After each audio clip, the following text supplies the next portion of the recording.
so I'm the last.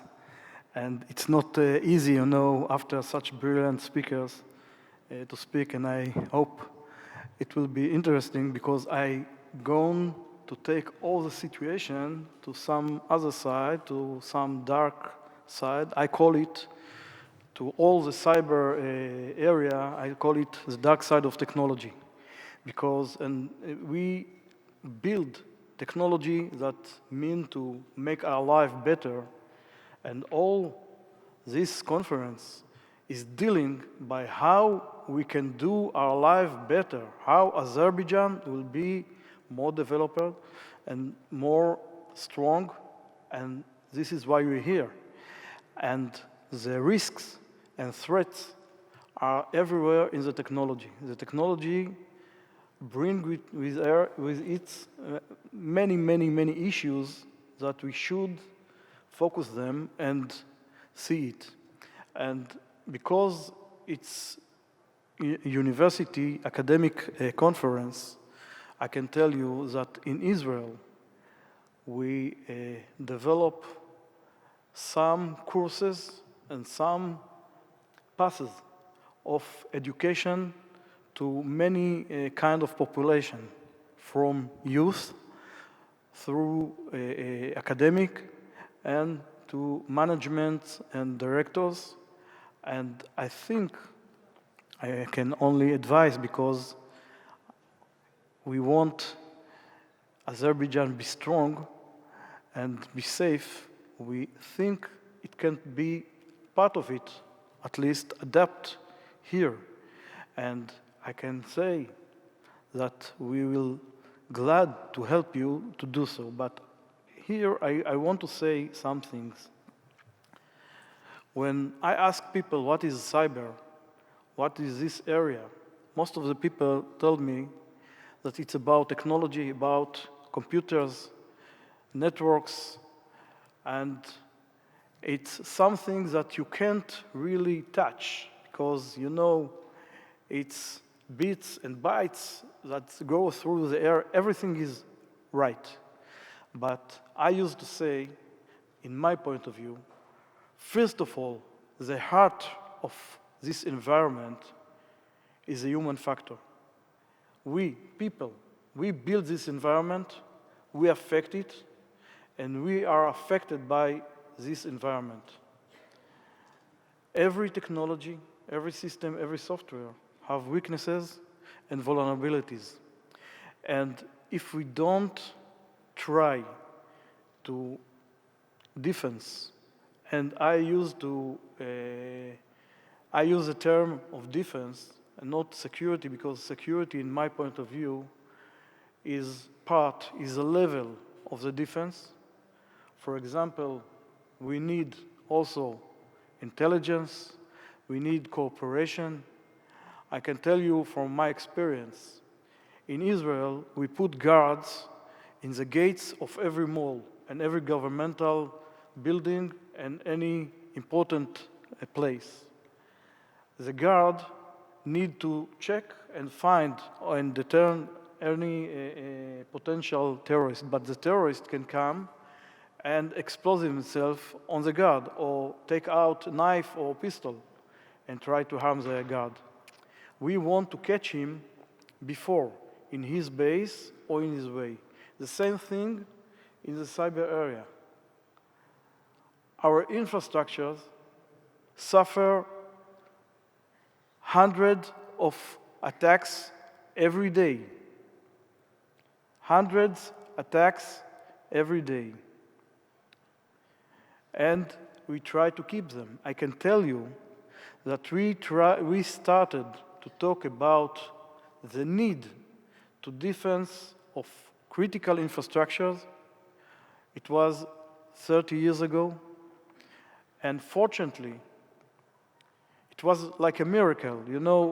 When you do such a big event, it's happened most of the time after a big disaster.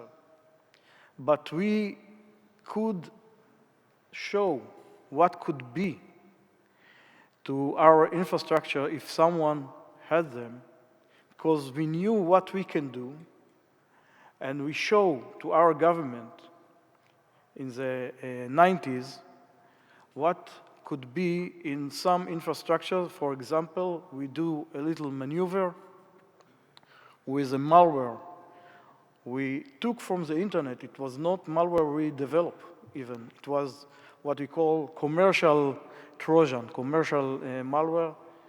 We download from the internet, and with 2 days, it could collapse all this infrastructure.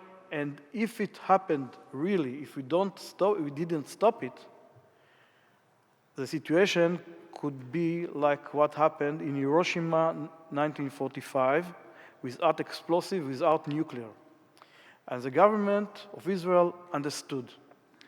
And Israel was the first country in the world that decided to protect the critical infrastructure in holistic point of view.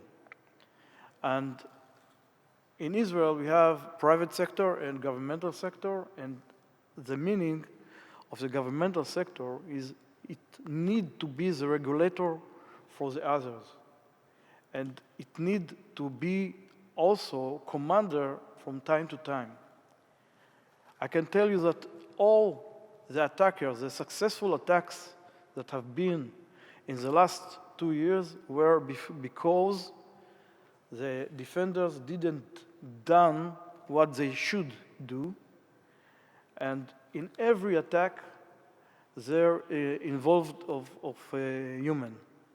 Maybe by mistake, maybe by purpose, maybe he fooled, but there are people in every attack. So I believe, and all my colleagues, that we need to educate the population. We need to educate from very short, we try to teach youth how to use smart in technology. We try to teach in the academy, and we even develop some courses and methodology for organizations that try to show them, to show the director and managers how they need to prepare the organization before something happened. And if something happened, what they should done. And I think because we want to share this methodology, it's very easy, this methodology. We want to share it with our friends. I think it's better if in Azerbaijan you use this methodology or other methodology, but it's very important before every big step you do, and you are going to do a very big step, and this conference is all about, you need to plan how to be secure before you do the first step. Because the world is not heaven, and there are bad guys that want to attack you, and they want to attack your infrastructure. And if before Deputy Minister from Turkey said Aramco, if you remember, as one of the largest systems all around the world, I can tell you that Aramco from Saudi Arabia attacked 4 times by Iranian attackers, and twice in the same attack exactly. And we used to say that we try to learn from the experience of the other. But if you don't learn from your own experience, it's a problem. And 2 times, Iranian attackers use the time where the employees of Aramco go to weekend and the holiday, and Iranian agent came with USB drive, put it in computer, and shut down all the company. It doesn't hurt the inside, the interior network, but it shut down the management network and the company can't work. So infrastructure is a thing that when we call it critical, because without it, state like Azerbaijan, like Israel, like Turkey, England, can't live, can survive without it. And it doesn't matter if it's in wartime or peacetime. You need to defense. We are talking about big data. Big data we put in these days in clouds. What is a cloud? Cloud is computer that belong to someone else. It's farm of computers that someone else deal with and protect our data. We don't know what he's doing, how he protect it, and the problem is that we put there not only the data, but also the programs. And we want in our tables thin computers. And we need good communication lines that bring us all the programs then can calculate for already done in the clouds. So we need to protect the communication. We need to understand and to know who are the employees of these clouds. If it belongs to a company like Amazon or Google, who are the employees? What's their set of mind? Maybe they want to shut down our data because they don't like something our leader do, or I don't know what happened to them. We need to understand it very well and find solution to protect everything. We are talking about artificial intelligence. There are many, many questions about moral of the artificial intelligence that still doesn't ask and doesn't get answers. For example, I used to say, and some people here even hear me talk about it, we normally use a lot of outsourcing of companies of programmers from India. And I need to know the culture of the programmer, because in India, many people from the Hindu culture, they believe that cow, for example, is holy animal. And let's say it's famous question. If you have automatic car that the programmer came from India, and you are drive very fast in narrow road, and one side there is a woman with a child, another side there is a cow, what will be? There need answers, and there are still hasn't. So I'll be very, very short.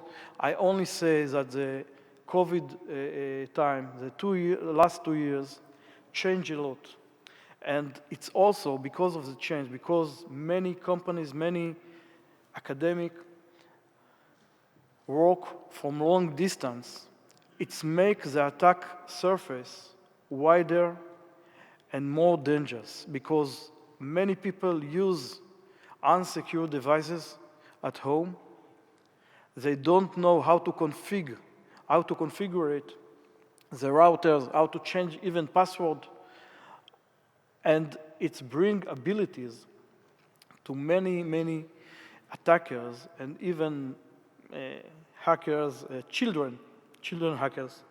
I'm sorry about my English, I hope you understand, to attack those servers. And it's a big problem that every security and defense around the world try to close. There is a lot to do in this area. I don't want to be rude and take it longer, and I want to ask for a question, there are very distinguished people here. If someone wants to ask questions, this is the time. And if not, it's okay also.